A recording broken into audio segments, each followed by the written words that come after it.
کوئی قدم اٹھائیں تو صحیح، کوئی بات کریں تو صحیح۔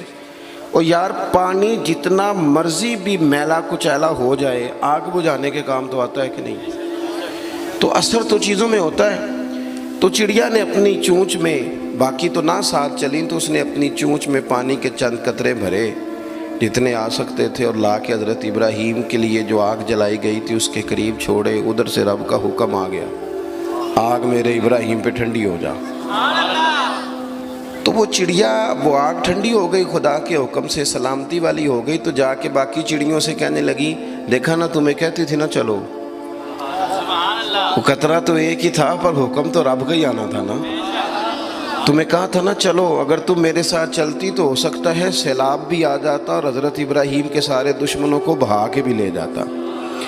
ایک تو سب سے پہلے اپنی اہمیت کو سمجھیں، آپ محسوس کریں کہ ہم مسلمان ہیں۔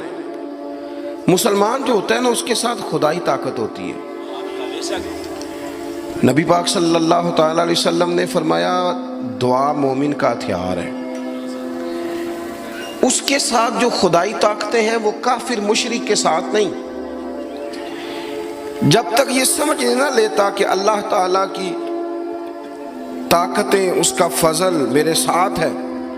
دیکھیں احد کے میدان میں جب ابو سفیان پکارے، ابھی کلمہ نہیں پڑھتے تھے، وہ پکارے، انہوں نے کہا کہ کدھر ہیں فلاں بن فلاں، فلاں بن فلاں کدھر ہیں، دیکھو تمہارے کتنے لوگ ہم نے شہید کر دیے۔ تو حضور نے صحابہ سے کہا اسے کہو کہ تم تو کسی مولا کو مانتے نہیں اور ہم کوئی لاوارث تو نہیں، ہمارا تو رب رسول ہے، ان سے کہو ہمارے جو چلے گئے وہ شہید ہیں، جو بچ گئے وہ غازی ہیں۔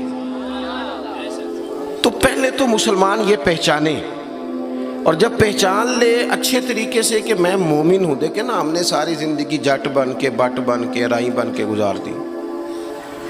کچھ چاہیے نا کہ زندگی کی کچھ 4 سال مسلمان بن کے بھی گزارے۔ اقبال کہنے لگے یوں تو سید بھی ہو، مرزا بھی ہو، افغان بھی ہو۔ دل کبھی کرتا ہے کہ اقبال سے پوچھوں، آپ نے سب سے پہلے سید کا ہی نام لے دیا ہے۔ یوں تو سید بھی ہو، مرزا بھی ہو، افغان بھی ہو، اور تم سبھی کچھ ہو، بتاؤ کہ مسلمان بھی ہو۔ نعرہ تکبیر، نعرہ رسالت، نعرہ حیدری۔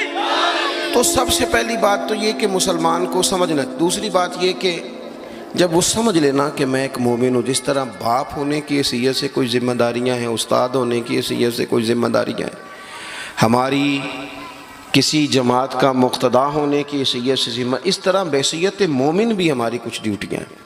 اللہ تعالیٰ نے قرآن مجید میں فرمایا والعصر، محبوب آپ کے زمانہ پاک کی قسم ہو، ان الانسان لفی خسر، بے شک انسان نقصان میں، خسارے میں، سب انسان نقصان میں، الا الذین، سوائے ان لوگوں کے، آمنوا وعملوا الصالحات، جو ایمان لائے اور پھر نیک اعمال بھی کیے۔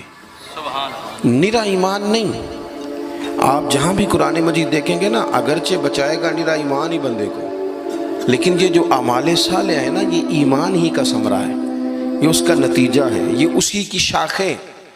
بندہ مسلمان ہو تو اس کے کام بھی تو مسلمانوں والے ہو نا، مومن ہو تو اس کا رویہ بھی مومنوں والا ہو۔ ایسا تو نہیں ہے نا کہ آپ زبردستی منوائیں گے اور کوئی کام نہ کرے وہ مومنوں والا، لیکن وہ کہے کہ میں تمہیں منوا کے چھوڑوں گا۔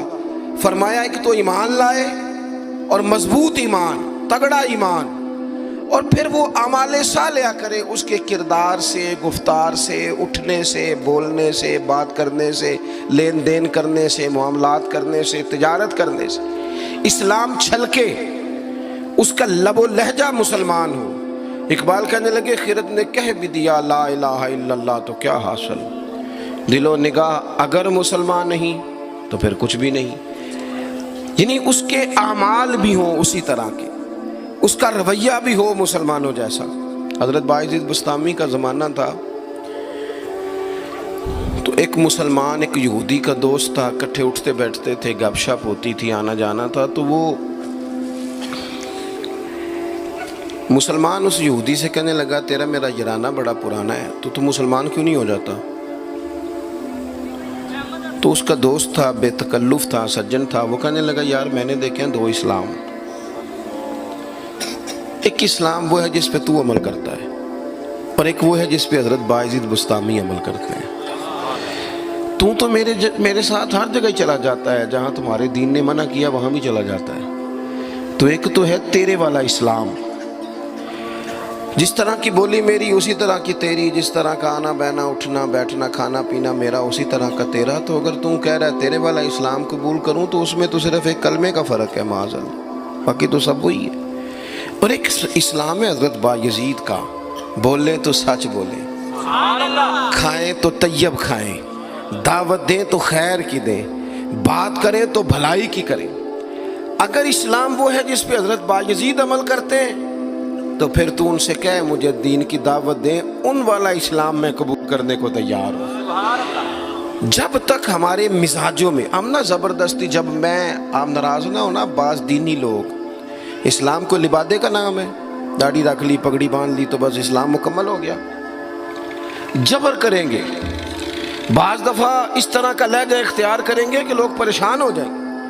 اور بھئی اسلام فقط ظاہری حلیے کا نام نہیں، آپ کو پتہ ہے عقیدہ اور نظریہ تو بات ہی ساری باطن کی ہے، آپ کے اندر دین کتنا ہے، آپ سچ کتنا بولتے ہیں، دیانتدار کتنے ہیں، حلال حرام کا فرق کتنا کرتے ہیں، اس سے آپ کے اسلام کا پتہ چلے گا۔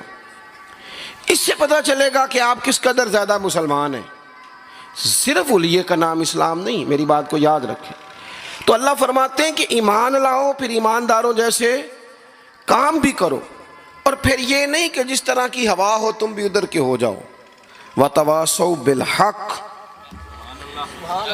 تمہارا ایمان بھی ہو، اعمال بھی ہوں، اور تمہیں حق بھی کہنا آتا ہو۔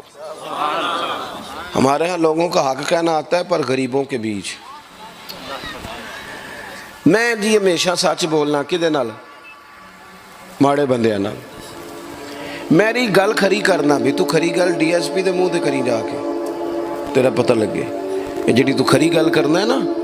دیکھو نا جی، آپ سارے لوگ مجھ سے پیار کرنے والے ہیں، میں جو مرضی کہوں آپ نے کہنا ہے ماشاءاللہ، محبت سے ہیں نا آپ۔ مزہ تو تب ہے کہ ایوان اقتدار میں آپ جائیں، وہاں آپ سچ بات کریں۔ بہت سارے لوگ سچ بولتے ہیں دوسروں کے بارے میں، حالانکہ سب سے زیادہ سچ اپنے بارے میں بولنا چاہیے۔ لوگوں کے عیب چھپانے کو حکم ہے، وہ دنیا بیان کرتی ہے، اور اپنے لیے استغفار کا معاملہ ہے، وہاں لوگ دعویٰ نیکی کر جاتے ہیں۔ حق بات کی جائے، حق۔ اور یہ بات یاد رکھ لیں، جب آپ حق کے دائی ہیں پھر آپ کہیں میں سکون تلاش کروں، رات کو آرام سے سوؤں، دن کو موج سے کھاؤں، یہ ہو نہیں سکتا۔ حق کا رستہ بہرحال اس میں سپیڈ بریکر بھی آتے ہیں، اس میں کانٹے بھی آتے ہیں، اس میں تکلیفیں بھی۔ حضرت جنید بغدادی نے ایک بندے کا جنازہ پڑھا تو لوگ کہنے لگے جی سارے ہی انہوں چنگا آندے رہے، بندہ ہی کمال تھا، کسی کو شکوہ ہی نہیں، سب ہی اچھا کہتے۔ حضرت جنید بغدادی فرمانے لگے اوہو غلطی ہو گئی، منافق کا جنازہ پڑھ لیا، یہ تو جس کے منہ پہ جاتا تھا اسی کا ہو جاتا تھا۔ آپ فرمانے لگے اگر سچی بات کرتا تو کچھ نہ کچھ مخالف بھی ہوتے، اس لیے کہ ہر بندے کا